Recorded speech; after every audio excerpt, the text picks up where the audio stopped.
Easy E, how are we? Easy E? Eric? Hello? Okay, this one's on me. This one's on me. What happened was, we have a brand new podcast studio, so we're recording from here. So if the audio is a little bit not 100% right now, that's my fault as well. Still trying to get the settings and stuff right on it. But I text Eric there and I was like, Eric, new podcast studio here. I've got a couple of tables and different things to get set up from IKEA. Any chance you popping down on this bank holiday Monday, help me out, maybe record a podcast afterwards? And crickets. I had no response at all. I think he's out of the country at the moment. So we are riding solo on this episode of the Any Given Monday podcast, and I'm going to keep this episode short because it is just me. So we're going to tackle two quick things on this podcast. One, just because we've talked about it inadvertently, like myself and Eric, we thought we were going to talk about the podcast. We never bring this up, but it keeps coming up, and that's alcohol. You would swear we're both alcoholics at this stage because every week we're talking about it in some form or another. Last week we had a stag, so I had a nice good old hangover run afterwards. So we're going to be talking about that. And the second part is, I went on a little bit of a rant last week about just perfection on Instagram. I've done this a couple of times.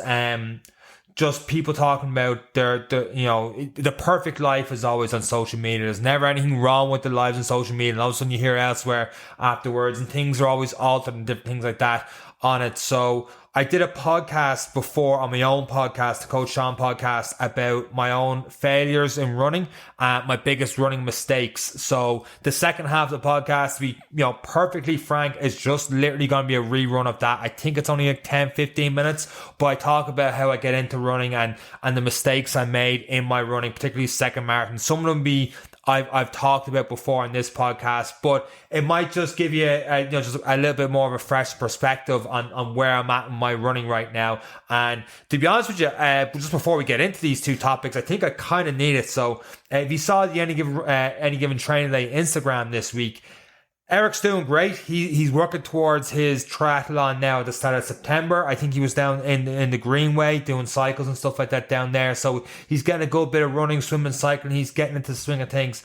I'm not going to lie, I'm a little bit struggling myself. And one of the things I've always said to people about running and setting goals is to set those goals, have something at the end. And I have the virtual marathon in Dublin at the end of October, but it's very hard to set goals in terms of PBs for a marathon, and this is going to sound arrogant and cocky. I don't mean to sound any which way like that, but because I've done 4 marathons before, including the virtual marathon, I know that on the day I'll be able to do a virtual marathon, but I don't think it counts in terms of setting PBs and stuff, so it's hard to get motivated for that, and it's hard to push. And I've one or two different ideas at the moment, and I'm waiting on one or two things to pan out. Once again, being a little bit vague on my goals at the moment, but I've tried to reset myself at the end of this week. Like, I didn't get a couple of runs in at the start of the week, and that goes again to the alcohol we're going to be talking about in a second.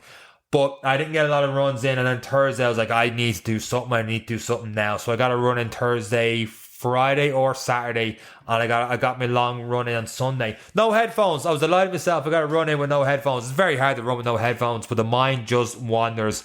And once the mind wanders, like we've said before, long runs are fantastic. But like I said, let's bring this back in onto our two main topics. I just talked about how I didn't get a run in on between Monday and Thursday.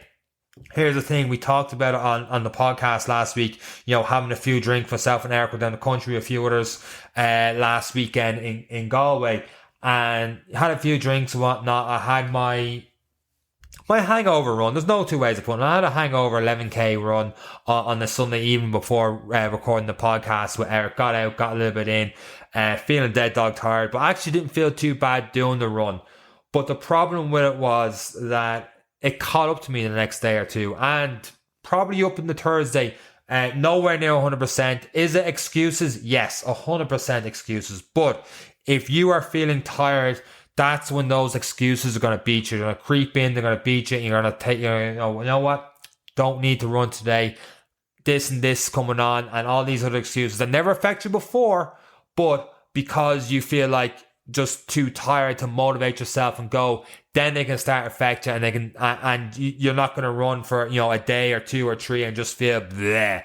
So I just felt so lethargic for the first 3 days after that, and it was literally the running. And anyone that has a Garmin watch and has had a heavy session, they'll see it on their watch. Otherwise, I don't know what's wrong with my watch and my body.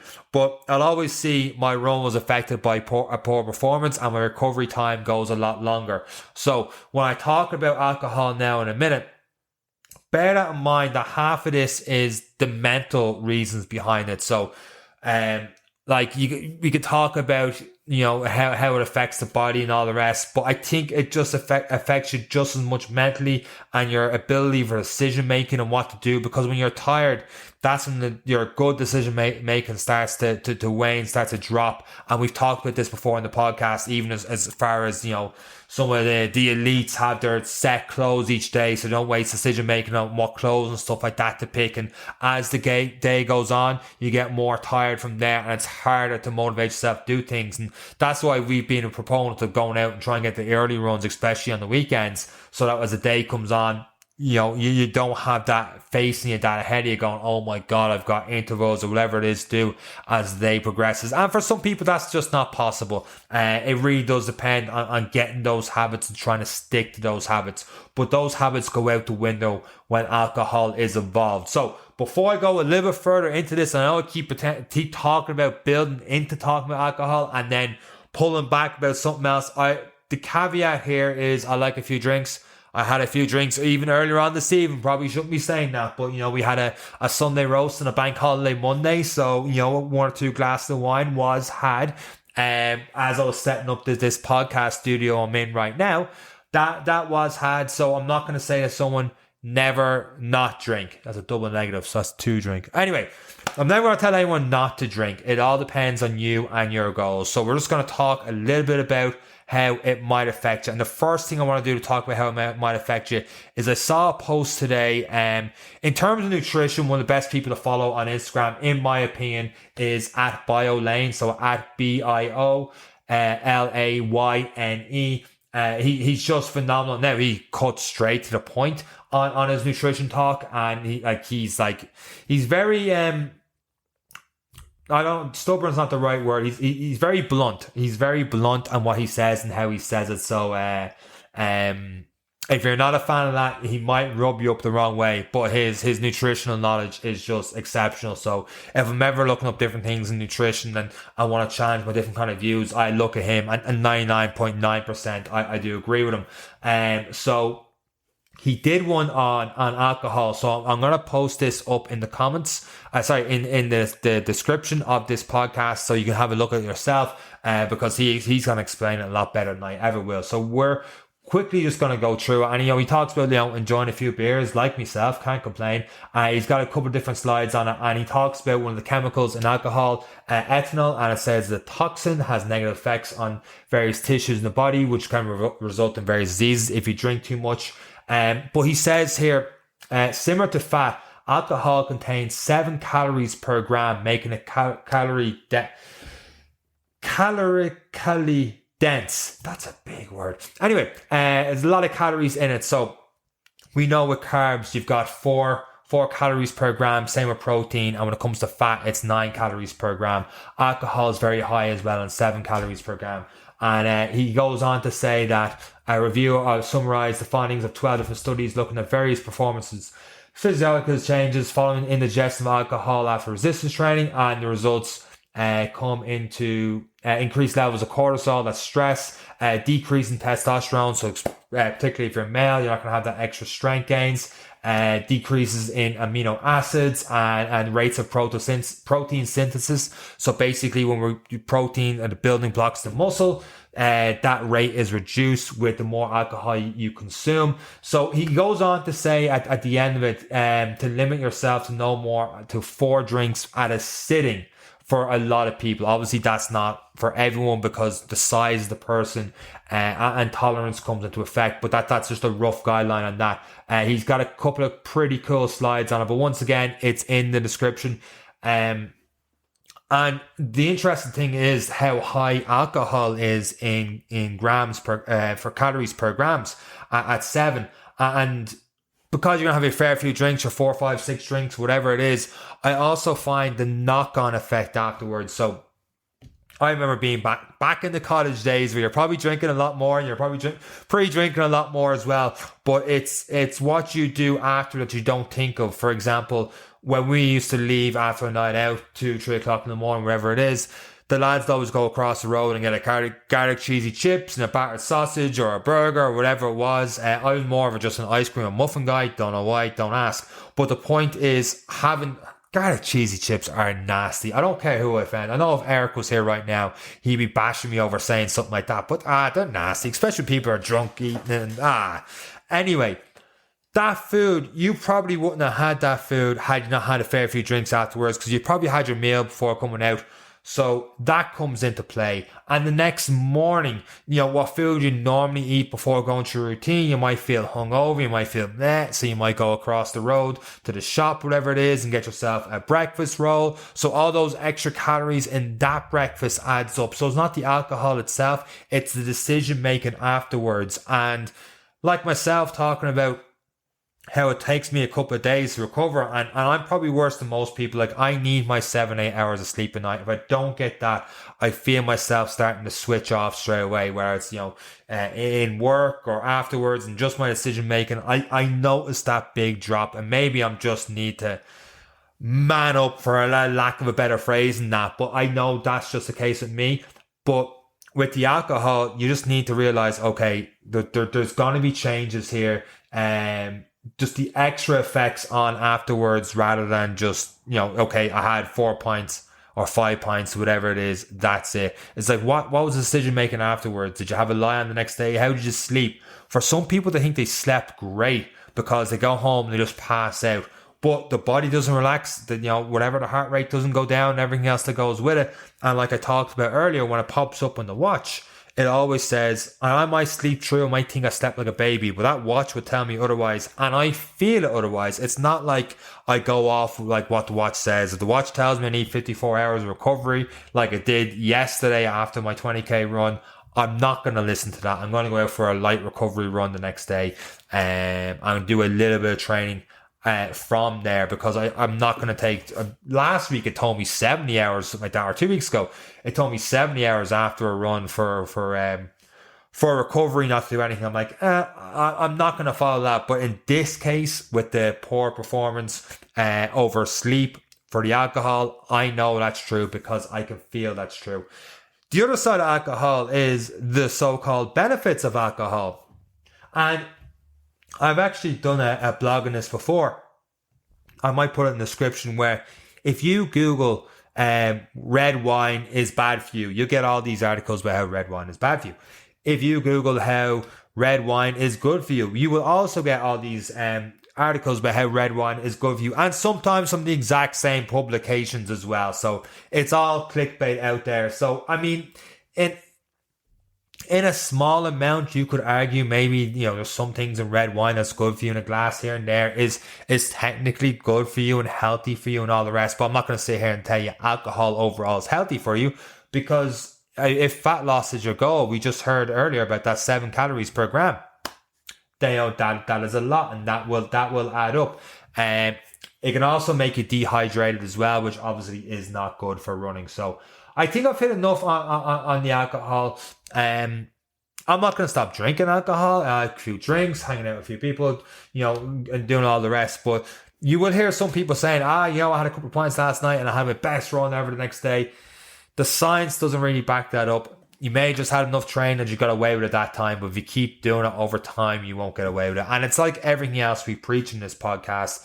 It's all about balance. We don't claim to be athletes, elite athletes or anything like that. We just enjoy running, and we just think it's a great, I was going to say a pastime, which is true, but it's great for keeping, the goals up, keeping healthy, keeping active, and great for the mind, like we've talked about, like especially the long runs. It's just that mental health. Obviously, running's not going to solve all your problems if you're, into deep problems there. but it definitely helps in terms of just thinking things through. Even if you're in work, I've said this before, if you're in work and, it gets to 1 o'clock and you're just stressed out over different things, you can't solve it, rather than staying on the laptop for that extra hour for your lunch break, go out for a walk or a light jog or something.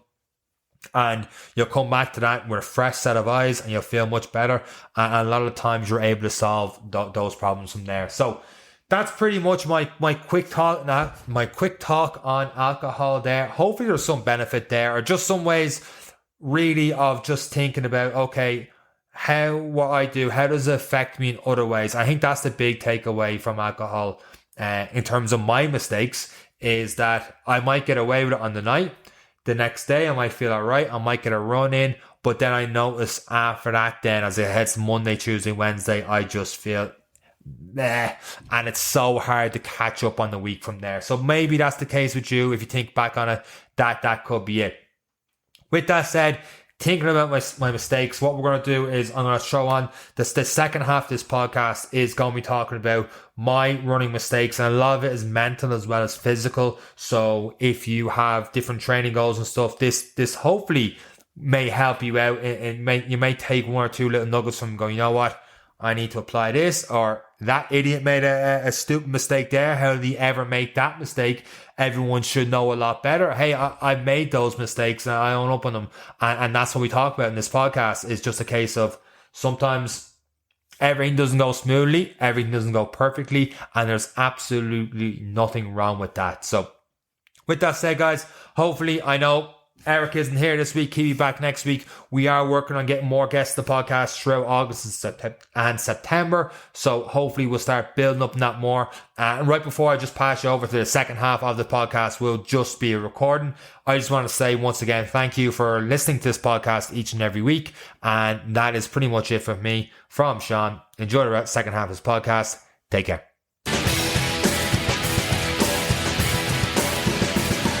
So I'm going to talk about my single biggest mistake, and to do that properly, I can't just tell you the mistake and then you guys go, okay, I'm not going to do that. I want to take you along the journey of this mistake and my mindset at the time, so you don't fall into the same trap and thinking, you know what, if I did this and this, I'm definitely going to achieve my goal, whatever that goal may be. In this case, being a marathon. So I'm going to talk you through my journey and then listen along to it, see if you can cop the mistakes as I'm talking about them, and then at the very end I'm just going to go through what my biggest mistake is and what I feel the biggest mistake that a lot of people make with running, especially when starting out. It's only when you go through that mistake you realize, oh, maybe I shouldn't have done it that way. So to take you through this mistake, I have to go back to 2018. 2018 was my second time doing the Dublin City Marathon, and I was in training leading up to it. So the goal for the marathon was to run it in under 4 hours. I'd done it in 2017, made an absolute hames of it, just did not happen for me.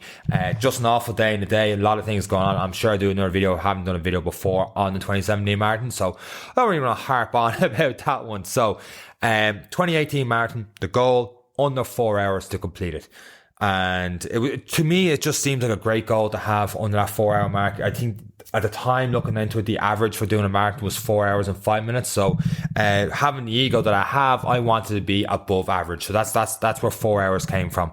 And to do that, I had to maintain a 5:41 pace for throughout the entire marathon. But I thought to myself, if I can run faster, if I can build myself to run that little bit faster and get used to running faster, that I could get maybe closer to a 5 minute kilometer pace, and not quite 5 minutes, but closer to it, that even if in the last third of the race, my body started to break down, I had to go slower and go closer to a 6 minute pace, that overall I would have that under 4 hour pace and I'd be able to complete the marathon well under 4 hours, give myself enough time. And I figured as well, if I was under pressure for the last 10-15 minutes, knowing I had to go now to achieve this, that I'd find some way to keep going and get it done. So that was the plan. In August, I got 11 runs in, which is a lot for me. So I hated running at this time, just didn't enjoy it. The reason that I did the marathon the first time was just to say I did it and that was it, and never to do it again and just get under the 4 hours. So when I didn't get under the 4 hours, it was like, it ate me up a bit. I was like, I have to do this again just to get under 4 hours. Didn't mean I liked it. So when I ran 11 runs in August, I was like, you know what? That's a big deal for me to keep that consistency going, because I knew if I didn't have the consistency, like with any training plan, I wasn't going to do it. So those 11 runs averaged a 5 minute 15 second pace. So a 5 minute 15 second pace, a lot faster than the 5:41 pace. So I was well on track. So the plan was to keep running faster. I was doing that. All I had to do now was just start adding the mileage to that. But I was getting faster with each run. In September, I hit my fastest 5K. I did a 22 minute 10 seconds for the 5K. I'm like, here we go. We're doing pretty good in this one now. And for me, that was a huge increase on my previous 5K PB. That weekend was a Dublin half marathon in the Phoenix Park. I did that unofficially around 1 hour 46 minutes. So obviously if you double that, that's 3.5 hours, but you add, an extra 15-20 minutes, that's still 350. So that was well in my range for going for under a 4-hour marathon, I thought at the time. The 2 days later, I felt good. The body felt great. I was on a high after getting a PB and a half marathon, which was a good 6-7 minutes faster than I'd ever did before for half marathons. Like, you know what? Going away for a 10K. Ran out with my mate.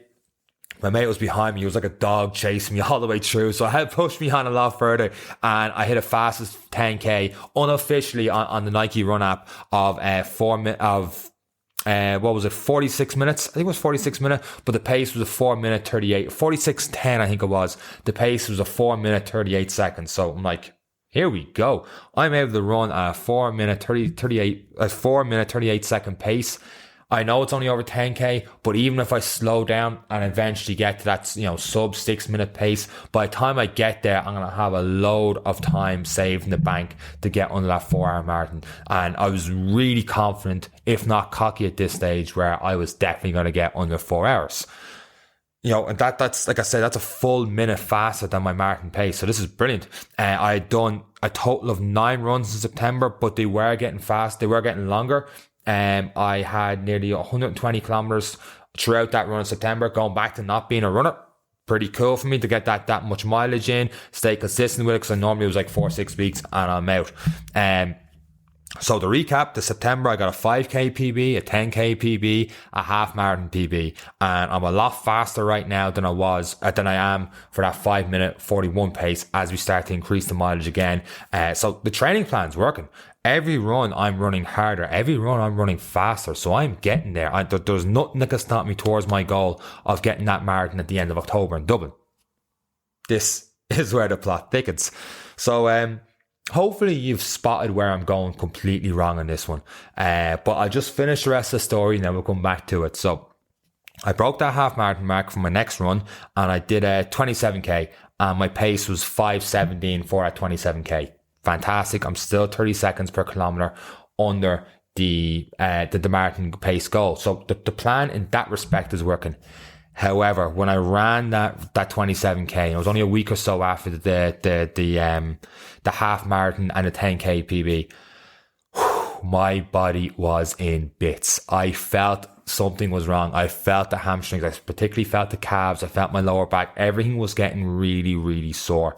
My next run after that was at a much slower pace of 5 minute 48 seconds. And that was me going out trying to run fast, trying to run hard. It just wasn't happening. I had no choice but to slow down. My body was just starting to give up. It was just starting to break down. And I was 5-6 weeks out from doing the Dublin Marathon. My next run I did after that, I did a 6-7K, I think it was, and I just had to cut it short. I couldn't run anymore. I was just in bits. I struggled to walk back home. So with that said, with the body deteriorating, getting worse in the runs, the only thing I could do was rest up. So I rested up for the next 3 weeks. I have a mate that does acupuncture and massage and all that. So I was down to him, working the calves as much as I can to try and heal up as much as I can towards the marathon day. I did a short run on Thursday, Friday, probably 6-7K, kept it really slow. And then it was on marathon day. Let's go. Let's see what I have in the tank. I knew I had to pull back a little bit, but long story short on that one, because I'd missed out on my long miles, the second half of the race, I completely deteriorated and I finished with an official time. I think it was 4 hours, 11 minutes that I finished the marathon in. 11 minutes short on my goal. I was happy that I was able to continuously run through the entire marathon. So that was a finish for me. That for me at that stage, I was like, you know what? I finished the marathon. I went from start to finish in the marathon without having to stop. I was proud of that. I was like, never again, which didn't happen, of course. But my body was in agony. There are videos of me going through that last half a kilometer, with people taking videos of me going through that half a kilometer, and the running is just unbelievably horrible. I'm literally limp running at this stage. My legs are just shattered. They're in bits. I was in an awful way when I finished that marathon. And basically, I could barely walk afterwards. I remember when I finished the marathon, the steward was like, "You've done the hard part. Do you want the wheelchair right now?" And the only reason I didn't take the wheelchair is because it was the first time my mom seen me run a marathon. And I was like, I can't rock up to my mom in a wheelchair. That's just not happening like that. She would just lose her mind completely. I was in that bad of a way. So, to go back to the biggest mistakes I made, the biggest one, and the thing a lot of people do, is that they start off too fast.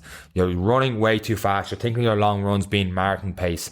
Go with easy miles, slow it down. Those easy runs, those long runs should be up to a minute slower, if not longer, a minute slower than your pace on race day. Yes, when you get closer to race day, you're 8 weeks out, maybe, or maybe 6 weeks out, you can go a little bit faster and, add a couple of marathon pace kilometers near the end of the long run, that kind of thing. But if you're starting out trying to go faster, your body's going to break down, just like mine did on that day. You need to mix up your runs. So not every run's the fastest run. If you want to run faster, do shorter tempo runs, maybe once a week, or a bit of intervals once, twice a week, and slowly build up then. Increase your mileage by 10% or so each week. I wouldn't recommend any faster than that, because once again, you're putting your body through hell, the weekly pounding and stuff like that. And if you keep just going too fast, too long, your body will break down. The other thing I did wrong was I muddled up my goals. So I talk about a 5k PB, I talk about a half marathon PB, I talk about a 10k PB.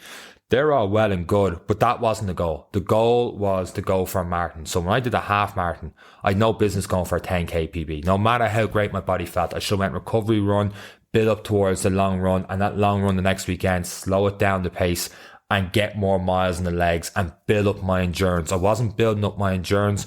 I wasn't building up my aerobic capacity. I was just going as hard as I can. Every run probably had an element of an anaerobic run to it, because I was running so hard. And when I finished every run, I was out of breath. So we need to slow them down. Go for your longer, slower runs, build them up from there. So to sum all that up, I was basically running too hard, running too fast. Every run had to be a PB. Get out of that mindset. Not every run has to be a PB. It's like if you're in the gym, you don't do a 1 rep max every single time testing your strength. You do some days, if you're doing, for example, a bench press, you might be going for that 6 to 8 rep range. Another day might be 8 to 12 rep range, but you're not going in and going, right, 1 rep max, see what I have. Next day, 1 rep max, see what I have. Next day, 1 rep max, see what I have. Because you're just going to burn yourself out. It's the exact same with running. You're not going to go out there, run as hard as you can each and every run, because eventually your body will break down. So, with that said, hopefully, I know it's a long-winded way to say, get the easy miles in, get them in. But I just thought by telling that story and how I messed up when doing it, it might help you think, actually, yeah, that does make sense. Let's pull it back a bit. Let's think about the main goal, the overall goal, and work around that. There's no point in working for a 5k PB and a marathon PB at the exact same time, because they're gonna cross over, and one is gonna affect the other. So have that one goal, build everything around that one goal, and switch up your runs. Not every run has to be the fastest run you can.